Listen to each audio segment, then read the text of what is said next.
Autoline Daily is brought to you by Borg Warner, feel good about driving. Bridgestone, your journey, our passion. Dow Automotive Systems, improving durability and increasing design flexibility with Betamate structural adhesives at dowbetamate.com. And by Hyundai, new thinking, new possibilities. Welcome to Autoline Daily. I'm Christy Swinesberg from Ward's Auto, filling in for John with a special announcement coming up. But first, let's get to the news. And we start off with Chrysler, which just posted its first quarter earnings. During the first 3 months of the year, the group sold 621,000 vehicles, up 10% from a year ago. That helped boost the company's revenue to nearly $19 billion, a gain of 23%. Its operating profit shot up close to 35%, hitting $586 million. But despite all those gains, Chrysler's bottom line took a huge hit during the first quarter, with a net loss of $690 million.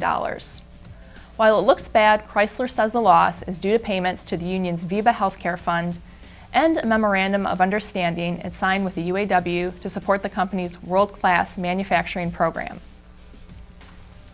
Just last week, we reported that GM's Executive Director of Global Vehicle Integration, Jim Federico, was retiring from the company, and he's already landed a new job. Federico is the new Vice President of Engineering for Harley-Davidson, and according to its spokesperson, the bike maker had been talking with Jim about the position for some time. The move takes place June 2nd.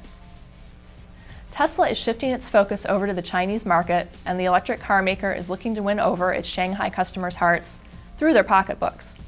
Each new Model S sold in the city comes with a free license plate.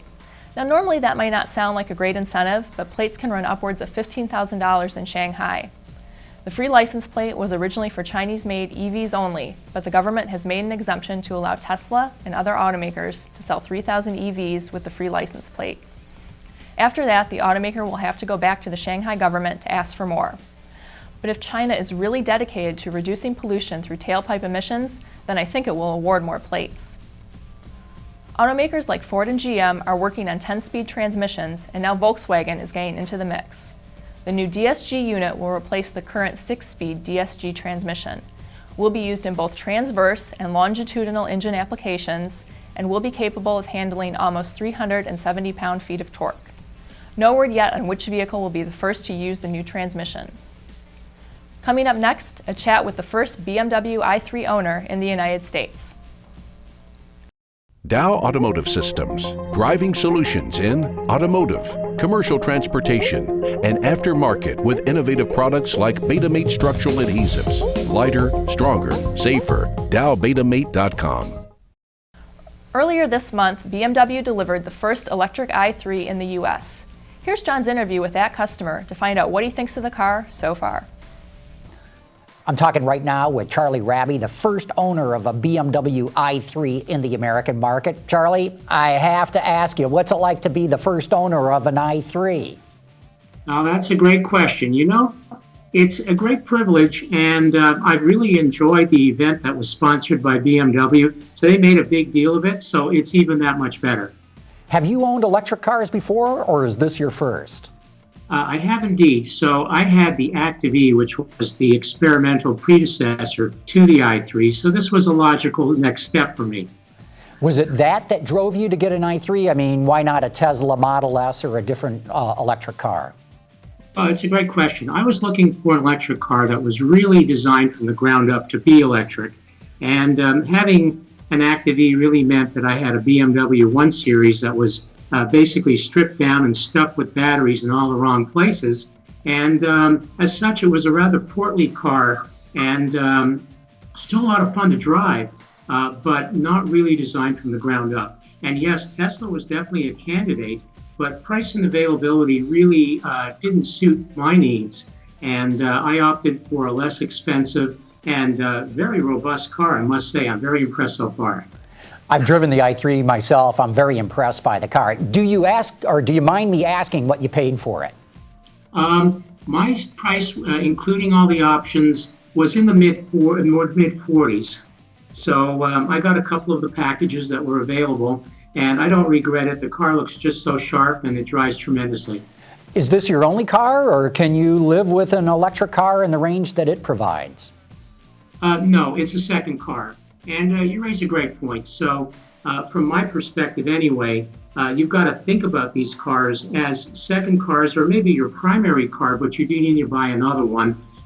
We like to travel on the weekends, it's a lifestyle thing. And we like to get away more than 100 miles at a time. So you don't fly regional jet across the Atlantic and hope to land on the other side. So we don't do that either and never have range anxieties as such. I love your analogy there. What drove you to really become enamored with electric cars? What is it about them? Well, I think that there was a lot of great things that that electric car had to offer to us. I mean, so we're not really green buffs. It was just a great fit with lifestyle. My wife and I typically drive under 100 miles a day, and we enjoy the fact that we have a car that never sees a gas station. We can whip around all over town, pull into the driveway at night and plug it in and not have to think about it. And that's just a tremendous benefit. We love that. Well, Charlie, I got to tell you, it's really fascinating for me to talk to somebody who bought the first i3, and I'll bet you get a lot of pleasure out of driving it. In the little test drive I had with it, I thought it was a blast to drive. Oh, yes. In fact, it is a wonderful car to drive. I think, as I say, I heard one of the talks that occurred on your program regarding weight. So the fact that this car is 30% lighter really has improved performance and maneuverability. And there's a lot of other benefits. And I don't want to underestimate the value of having a brand like BMW and its dealerships and everything behind you. It's nice to see a major car maker like BMW enter this market. Now, of course, the look may not be exactly what sports car enthusiasts are looking for. And BMW will pitch it as futuristic. So other people might pitch it as the ugly duckling. But I probably rest somewhere in between. And it actually is very roomy and spacious inside, and you have a nice feel to the car. When you get behind it, you know you're behind a BMW. Charlie, again, thanks for your time today talking about your experience as the first owner of an i3 in the American market. Thank you so much, John. Autoline was kind enough to give me a couple seconds here to plug Ward's Auto's 6th Annual Interiors Conference coming up next Wednesday, May 21st, here in the Detroit area. And if you like auto interiors, want to know what's going on now or what's coming up in the future, then this is where you'll want to be. It's a day-long event filled with experts talking about innovative materials, the human-machine interface, the future of luxury, and much more.